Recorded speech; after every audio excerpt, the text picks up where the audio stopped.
नमस्कार, आप देख रहे हैं सिटी पोस्ट। मैं हूं अभिषेक मिश्रा। जेएनयू छात्र संघ के पूर्व अध्यक्ष और सीपीआई नेता कन्हैया कुमार के खिलाफ देशद्रोह का मुकदमा चलाने की अनुमति दिल्ली की केजरीवाल सरकार की ओर से मिल गई है और इस पर कन्हैया कुमार का रिएक्शन भी सामने आया है। रांची में कन्हैया कुमार ने कहा है कि मैं उम्मीद करता हूं कि टीवी की अदालत की तरह नहीं, बल्कि इस पर फास्ट ट्रैक कोर्ट में स्पीडी ट्रायल होना चाहिए और कानून की अदालत में न्याय सुनिश्चित किया जाना चाहिए। पहले कन्हैया ने क्या कहा है उसको सुनिए। सबसे पहले तो हम दिल्ली सरकार के इस फैसले का स्वागत करते हैं, क्योंकि हम चाहते थे कि इस पे जल्द से जल्द फैसला लिया जाए, क्योंकि हम जानते हैं कि ये जो पूरा का पूरा मामला है उसकी सच्चाई क्या है। सच्चाई ये है कि हमने देश के खिलाफ कोई नारा नहीं लगाया। हम चाहते थे कि अदालत में जो है ट्रायल हो और अदालत में ट्रायल के लिए अनुमति दी गई है, इसके लिए बहुत बहुत धन्यवाद। और ये ऐसे मौके पे दिया गया है कि उससे हर किसी को ये समझ में आ रहा है। पहली बार मुकदमा में चार्जशीट तब हुआ जब हम चुनाव लड़ने वाले थे, और अभी फिर से जो है बिहार का इलेक्शन होने वाला है। कल ही हमने पटना में शानदार रैली की है, और बिहार एक ऐसा राज्य है जहां एनडीए की गवर्नमेंट है, जहां बीजेपी है, और उस सरकार ने एनपीआर और एनआरसी के खिलाफ विधानसभा में रेजोल्यूशन पास किया है। तो आसानी से इस बात को समझा जा सकता है कि शुरू से ही इस मामले में राजनीतिक लाभ के लिए ये पूरा का पूरा मुकदमा जो है वो रचा गया है।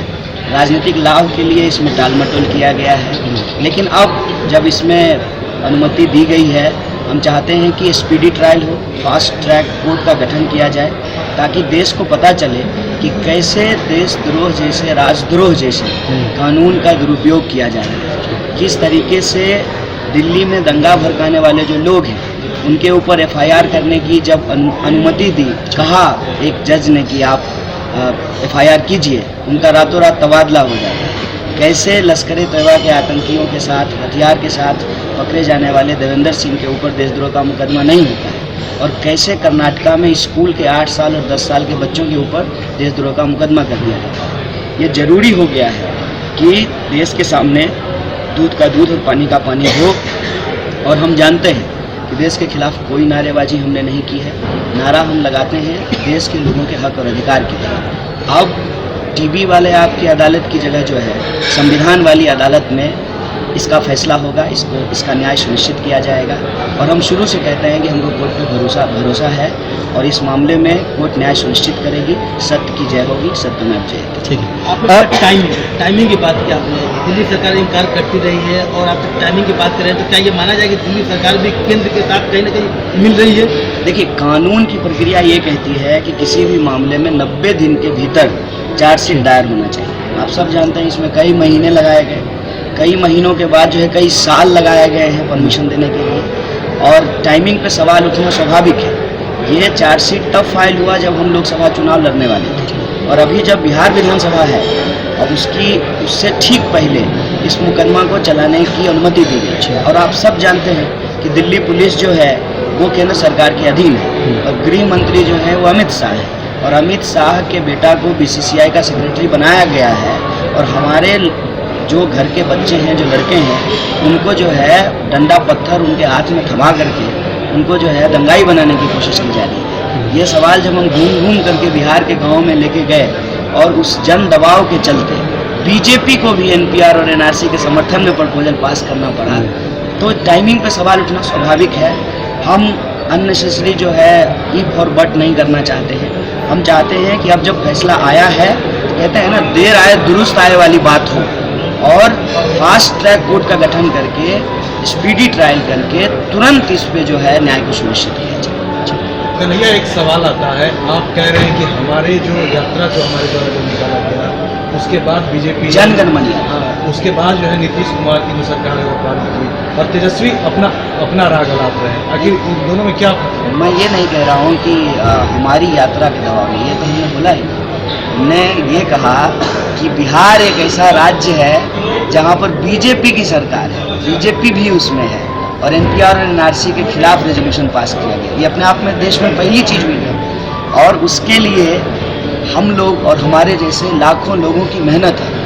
विपक्ष की भी उसमें भूमिका है, आम जन की भी भूमिका है, जो लोग दिन रात धरने पे बैठे हुए उनकी भी भूमिका है। मैं कोई अपना पर्सनल हीरोइज्म नहीं कर रहा, लेकिन आप ये देखिए कि कितना राजनीतिक दबाव है और कानून का किस तरीके से दुरुपयोग किया जाता है राजनीतिक लाभ। उसके लिए मैं आपको कुछ उदाहरण बता रहा हूँ कि आप देखिए, कपिल मिश्रा के ऊपर एफआईआर करने को कहा माननीय उच्च न्यायालय ने, एफआईआर नहीं हुआ, जज साहब का तबादला हो गया। देवेंद्र सिंह पे जो है देशद्रोह का मुकदमा दर्ज नहीं हुआ। और आप देखिए कि स्कूल के 8 साल 10 साल के बच्चे, ये देश को जानना बहुत जरूरी है कि देश के लोगों की जो देशभक्ति की भावना है उसका किस तरीके से राजनीतिक लाभ उठाने की कोशिश कर रही है ये सरकारें, जो देश की जनता को उनके बुनियादी सवालों को पूरा करने में सक्षम नहीं है। अपनी असफलता को छुपाने के लिए एक फर्जी बहस, फर्जी मुकदमा, फर्जी वातावरण तैयार किया जाता है। हम चाहते हैं कि फर्जीवाड़ा ख़त्म हो, इसीलिए हम इस फैसले का स्वागत कर रहे हैं और ये जो मुकदमा चलाने की अनुमति दी गई है उसका स्वागत किए हैं। और कई बार हमको ये पूछा गया, और मैं आपको ये बता दूँ, आज से 2 दिन पहले ही बीजेपी की एक नेता का PIL था जिसको माननीय हाई कोर्ट ने, सुप्रीम कोर्ट ने जो है रिजेक्ट किया है कि नहीं, इस मामले में हम कोई इंटरवीन नहीं कर सकते। तो कम से कम ये तो होगा ना कि अब वहाँ सबूत रखे जाएंगे, बहस होगी और सबूत पे बात होगी। कोई भी मुंह उठा करके किसी को भी देशद्रोही नहीं बोलेगा। और हम जानते हैं कि हमने नारेबाजी नहीं की, हमने नारा नहीं लगाया। और आपको भी जानकारी होनी चाहिए कि चार्जशीट में मेरे ऊपर चार्ज क्या है कि हमने नारा नहीं रोका, हमने नारा लगाया। हमने तो ये चार्जशीट अभी तक पढ़ा नहीं है, हमने नारा नहीं रोका। आपका कहा हुआ बेटा नहीं मानता है, मेरे कहने से जो है देश चलेगा। लेकिन कन्हैया जी, नारे तो अभी तक कौन नकाबपोश लोग हैं? हर मामले में ये नकाब कहाँ से आ जाता है?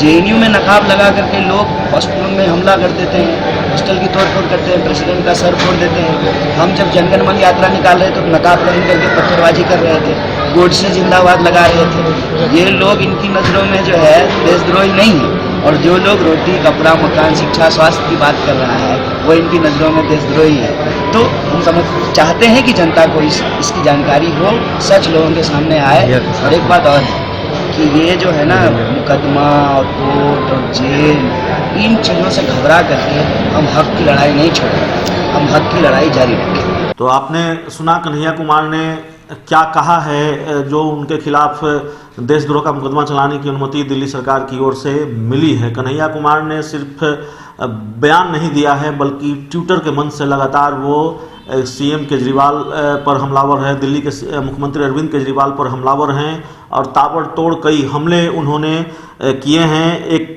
ट्वीट में उन्होंने लिखा है कि दिल्ली सरकार को सेडिशन केस की परमिशन देने के लिए धन्यवाद। दिल्ली पुलिस और सरकारी वकीलों से आग्रह है कि इस केस को अब गंभीरता से लिया जाए, फास्ट ट्रैक कोर्ट में स्पीडी ट्रायल हो, टीवी वाली आपकी अदालत की जगह कानून की अदालत में न्याय सुनिश्चित किया जाए, सत्यमेव जयते। अपने दूसरे ट्वीट में कन्हैया कुमार लिखते हैं कि सेडिशन केस में फास्ट ट्रैक कोर्ट और त्वरित कार्रवाई की जरूरत इसलिए है ताकि देश को पता चल सके कि कैसे सेडिशन कानून के दुरुपयोग इस पूरे मामले में राजनीतिक लाभ और लोगों को उनके बुनियादी मसलों से भटकाने के लिए किया गया है। तो ये वो हमले हैं कन्हैया कुमार द्वारा जो किए गए हैं और जो बातें कही गई है कि फास्ट ट्रैक कोर्ट से इस पूरे मामले में सुनवाई होनी चाहिए। तो बड़ी खबर, बड़ी जानकारी, दिल्ली सरकार ने कन्हैया कुमार के खिलाफ जो देशद्रोह का मुकदमा चलाने की अनुमति दी है उस पर कन्हैया कुमार का रिएक्शन सामने आया है। उन्होंने क्या कहा है वो भी हमने आपको सुनवा दिया है। इस खबर में इतना ही। अगर आपको हमारी खबर अच्छी लगे इसे अपने दोस्तों के साथ शेयर करें, हमारे YouTube चैनल को सब्सक्राइब करें, बेल आइकन जरूर दबा दें ताकि हमारी खबरें सबसे पहले आप तक पहुंचे। प्यार, समर्थन और सहयोग के लिए बहुत बहुत धन्यवाद।